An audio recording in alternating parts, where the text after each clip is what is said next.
목사님 목사님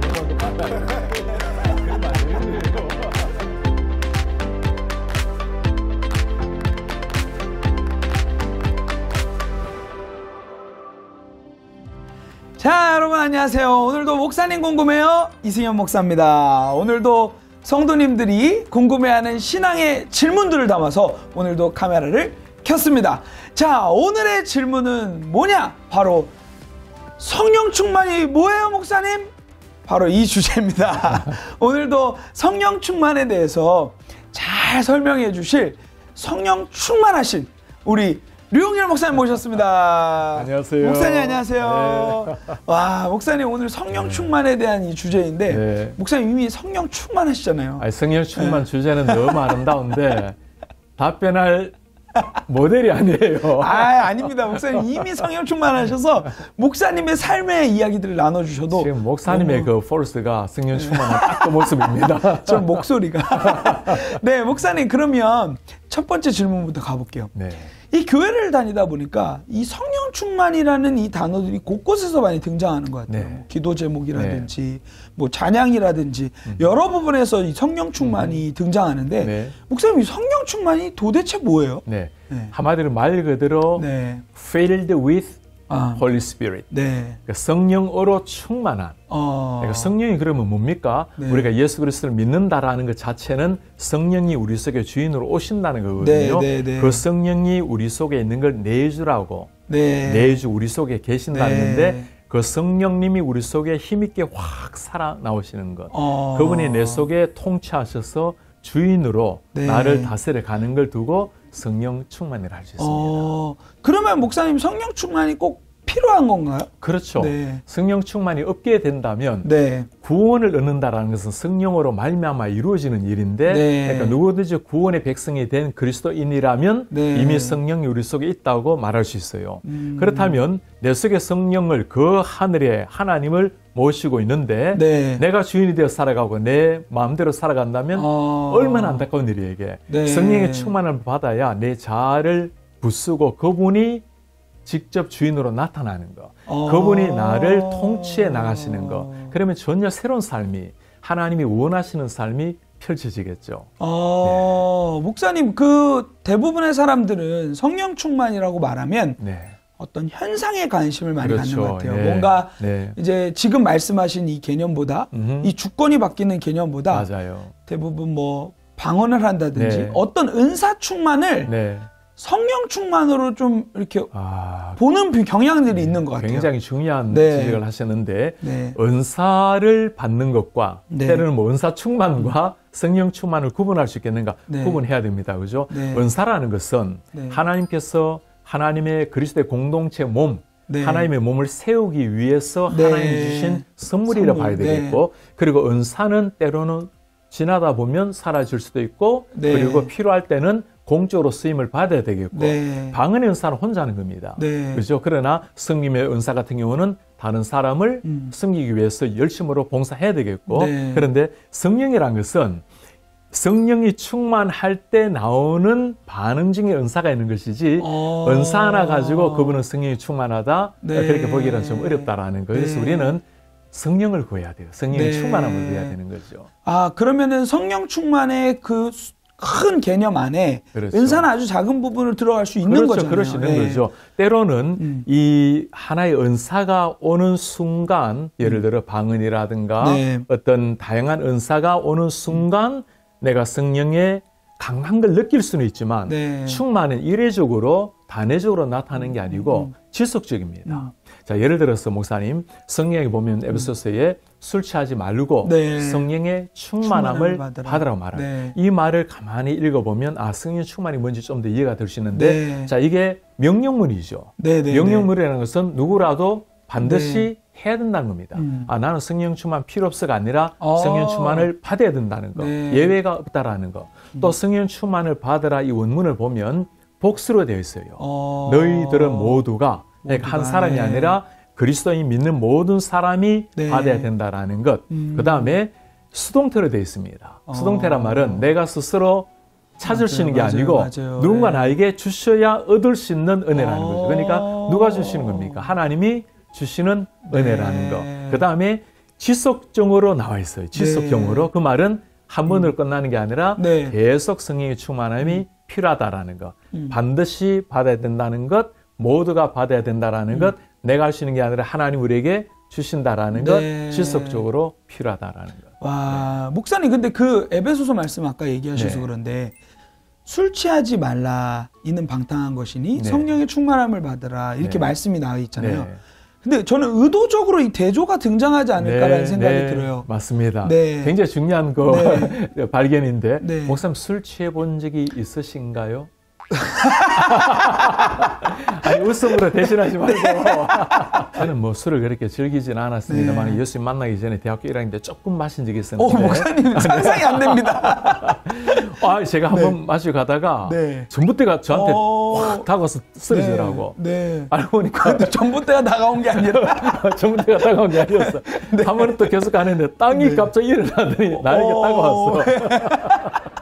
그러니까 내가 그것을 지배하는 게 아니고 오히려 그것의 지배를 당하는 그게 사실 술의 힘 아니겠어요, 그죠? 그리고 술도 사실 우리는 그런 세계를 잘 모르지만 술에도 중독이 일어나게 되고 그 중독하면 되게 되면 빠져나가기가 쉽지가 않고 그런 것처럼 성령이라는 것이 우리를 지배하고 그분이 나를 완전히 다스리고 내가 내 몸을 어떻게 가눌 수가 없는 그게 성령의 진짜 충만한 그 상태인데 사람들은 술 취하면 모르겠어요. 이제 그런 기분을 잘 모르지만 기분이 좀 좋으니까 그러겠죠. 근데 그런 기분하고는 비교할 수 없을 정도로 성령이 우리를 완전히 지배했을 때 천국의 그 기쁨을 누리는 것.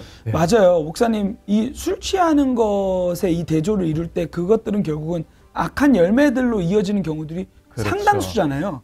근데 성령의 충만함을 받으면 분명히 목사님 좋은 점이 있을 것 같아요. 당연하죠. 그럼요. 그것도 참 좋은 질문입니다. 이렇게 술 취하지 말라와 성령의 취함을 비교할 때는 하나님께서 뭔가 이 두 가지의 공통점 대조가 있기 때문에 그런 거 아니겠어요. 그죠? 아까 말씀처럼 술 취할 때는 조금 안 좋은 악한 열매가 맺어진다면 일반적으로 성령이 충만하게 되면 예수님께서 우리에게 기대하시는 많은 성령의 열매들이 있어요. 목사님 성령의 열매가 성경에 9가지로 나와 있잖아요. 사랑, 희락, 화평, 오래 참음, 자비, 양성, 충성, 온유, 절제. 그러니까 이 모든 것들이 하나님의 속성을 드러내는 열매들입니다. 사랑이야말로 하나님은 사랑이시라. 희락, 기쁨. 하나님 우리를 하늘 만드시고 기뻐하시고 즐거워하시는 오래 참음, 예수님보다 하나님보다 우리를 오래 참음 계시겠습니까? 그래 이 모든 성령의 열매가 우리에게서 뭔가 아주 거룩한 사람이 되어서 내가 인품이 좋아서 나오는 게 아니고 하나님이 우리 속에 오셔서 당신의 성품이 드러나도록 만드는 것, 그게 성령 충만의 모든 열매라 봐야 되겠죠. 그것이 사회를 심지어 아름답게 만들고 교회를 건강하게 세우고 그 열매를 추구해야 되겠죠. 그러니까요, 목사님, 성령 충만한 자의 삶이라는 것은 지금 말씀하신 대로 예수님의 성품이 드러나야 되는데 간혹 이제 성령 충만하다고 말하고 또 신앙 좋다고 말하면서 오히려 공동체와 주변을 안 좋은 방향으로 이렇게 그걸 정죄하고 이런 경우들도 목사님 상당수 많이 있는 것 같아요. 성경에 보면 그런 아저씨들 나와요. 율법을 다 지키고 아브라함의 자손이고 그냥 11조 제대로 드리고 두 손 들고 내 그래서 기도하고 할 거 다 해. 그러면서 아니 저 사람들 저 세리와는 다릅니다 하고 꼭 다른 사람과 비교하면서 자기의 우위를 드러내는 그런 아저씨들이 있었어요. 자, 정말 성령 충만이 일어나면 그 안에는 그리스도의 영이 우리 속에 지배하게 되면 주님이 누구십니까? 하늘을 버리고 이 땅에 오신 겸손하신 분이시고 겸손의 영이 우리 속에 돌아야 되겠죠. 또 혹시라도 옆에 있는 형제가 그러지 못할 때도 있어요. 그죠? 그리고 참 부담스럽게 여기는 분들도 있을 수 있습니다. 그때 그들을 품는 배려한 마음. 목사님, 이런 배려와 품는 마음이 없었다면 우리는 벌써 하나님 앞에 사라질 존재예요. 정말 부담스럽게 여겨질 때 그분을 깊이 오히려 품고 그리스도 안에 세우는 것. 그러면 목사님, 성령 충만을 받은 자의 삶은 결국은 좋은 열매들, 그러니까 성령의 열매들을 일상 가운데서도 맺는 삶이 되겠네요. 그렇죠. 바울 서신의 글을 보면 바울은 앞부분에 보면 거대한 하나님의 구원의 역사, 네. 우리 교회가 무엇인지, 구원이 네. 무엇인지, 또 하나님의 은혜가 무엇인지 주로 보면 이런 신학적인 것들을 많이 다룹니다. 그런데 후반부로 넘어가게 되면 그러므로 다음에는 성령이 우리에게 오셔서 지배당하는 삶을 이야기해요. 너희 몸을 네네. 하나님이 기뻐하시는 산제사로 거룩한 네. 산제사로 드리고 네. 이제는 부르심에 합당한 삶을 살고 그러면서 남을 나보다 더 귀하게 여기고 네. 행하시도록 마음의 분을 품지 말 것이며 네. 상전은 종들을 예수님과 같은 심정으로 대할 것이고 상전이 종을 예수님처럼 대하는 게 어떻게 가능합니까? 오늘도 쉽지 않은데 2000년 전에 네. 노예가 있었던 시대에 그러니까 이 성령이 우리를 지배하게 되면 삶의 전 영역을 다 바꿔놓는 겁니다. 목사님 한 예로 네. 사도 바울이 감옥 안에서 오네시모를 만났어요. 네. 종이잖아요. 네. 주인의 돈을 가지고 도망 온 오네시모. 그를 만나서 그를 주인에게 돌려보내면서 편지를 씁니다. 그 대사도 바울이 맞아. 그 오네시모를 두고 그는 나의 심장이라고 편지를 쓰면서 네가 이 나를 진짜 친구로 알진데 네. 오네시모를 그렇게 따스하게 맞이해 주라. 그러니까 이게 성령에 충만해진 사람은 정말 죽음 마땅할 노예를 볼 때도 고개라는 인격체로 보는 거예요. 삶의 혁명이 일어나는 거예요. 와, 정말 대반전의 역사가 그렇죠. 서대로 가는 거네요. 성령 충만을 받는 순간. 비록 우리가 몸을 가지고 살아가지만 네. 내 생각과 내 정서가 있지만 내 생각과 내 의지, 어떤 내 기질이 나를 지배하지 않고 저거는 보면 정말 자기가 없구나.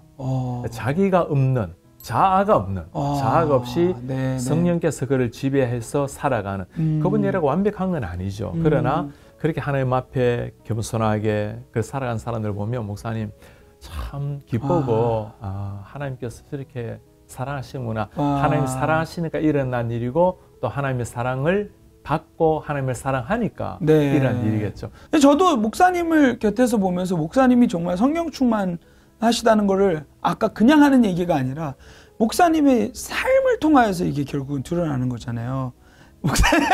목사님 부끄러우시죠? 아니, 드러나지 않아서 제가 할 말이 없어요.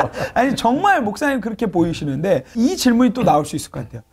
성령 충만을 구하면 진짜 주실까요? 사모하면 주시나요? 굉장히 중요한 질문이죠. 네. 목사님, 성령은 하나님이 우리에게 주시는 은혜고 네. 성령 충만도 주님이 우리에게 부어주시는 은혜입니다. 네. 하나님이 부어주시지만 네. 우리로서는 최선을 다해서 구해야 돼요. 성령의 주님께서 약속을 하셨습니다.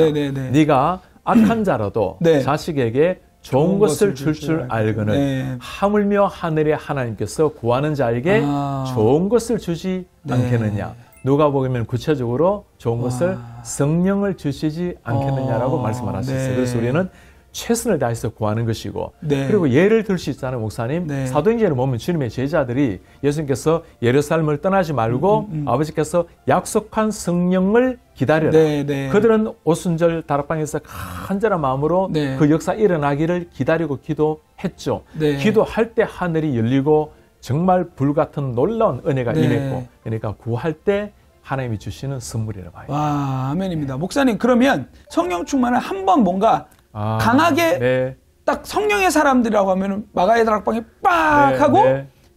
그거 현상을 구하는 경우들도 많잖아요. 그렇죠. 네. 사실 어떤 많은 사람들은 그걸 오해를 합니다. 네. 뭔가 한번 나에게 네. 어떤 것이든지 그게 네. 은사가 일어났든지 네. 뭔가 성령 체험이 일어났든지 네. 그러면 이제 나 성령 받았어 네. 라고 할 수 있는데 받은 건 맞아요. 네. 그러나 중요한 건 지속적으로 이루어지는 것. 목사님 네. 예수님이 새벽을 깨워서 한적한 곳에 가서 매일 맞아요. 기도하셨습니다. 네. 기도하실 필요가 없는 분이세요. 그럼에도 불구하고 매일 주님과 영적 동행이 교제가 일어나는 것. 사도 바울이 왜 쉬지 말고 기도하러 가겠습니까? 아니 한번 성령 받으면 계속 나갈 텐데 그게 아니고 네. 지속적으로 이 성령이 내 속에서 역사하실 수 있도록 네. 그분이 나에게 주인이 된 것은 구호가 아니고 그냥 이름이 아닙니다. 살아내도록 실제적으로 만들어내도록 그분에게 기회를 드려야 되겠죠. 끊임없이 기도하고 내 자신을 주님께 쳐서 복종하고 나아가야 되겠죠. 목사님 그러면 이 분명히 성령 충만은 이 성품으로 이 맺는 열매로 이제 그렇죠. 나타난다고 하셨는데 간혹 이런 경우들 있잖아요, 목사님. 이렇게 그냥 원래 성품이 좋아요. 맞아. 네. 그런 경우를 네. 혹여나 이 성령 충만하고 어떻게 그렇죠. 이 부분할 수 있을지. 네. 많은 사람들은 네. 뭐 착한 사람, 네. 마음 좋은 사람, 네, 네. 인품이 훌륭한 사람, 네. 그런 사람들이 뭔가 하나님 앞에 아주 정제된 아름다운 네. 삶을 사는 생활을 하는데 좋은 인격은 참 좋은 겁니다. 네. 그러나 지금 우리가 성령 충만이라고 말할 때는 네. 성령으로 말미암아 새롭게 빚어진 인격. 좀 극단적으로 말하면 목사님, 네네네. 아무리 좋은 인격을 가진다 하더라도 성령의 주인이 못된 그냥 좋은 사람이라고 봐야 되겠죠. 너무너무 안타까운 일이에요. 네네. 그런데 고마운 것은 그런 사람들이 또 주님을 믿으면 신앙 성품으로 또 잘 바뀌더라고요. 맞습니다, 목사님. 목사님 정말 성령 충만에 대한 갈망이 너무도 많이 생기고 진짜 구하면 주신다고 주님께서 말씀하셨으니까 네. 정말 그것을 간구함으로 나아가는 우리가 되어야 되겠습니다. 그럼요. 저는 네. 우리 성도님들이 이 영상 보시는 분들이 정말 우리가 성령의 충만함을 구함으로 얻는 그 기쁨, 네. 그때 오는 그 감격, 네. 삶이 달라지고 네. 세상을 바라보는 눈이 달라지고 다 달라지게 돼요. 왜냐하면 내 속에 새로운 주인이 오셨기 때문입니다. 너무너무 소중한 그분을 따라 살려고 네. 애를 쓰게 되고 네. 그분의 거울 앞에 내 자신을 돌아보게 되고 네. 성령 충만이 우리를 최고로 아름답게 네. 행복하게 네. 감격스럽게 만든다라는 거 이해했으면 좋겠어요. 맞습니다. 목사님 정말 성령의 충만함을 받아서 이 세상 가운데서도 하나님 나라의 질서를 이식하는 그러한 저희가 되도록 하겠습니다. 목사님 감사합니다. 감사합니다.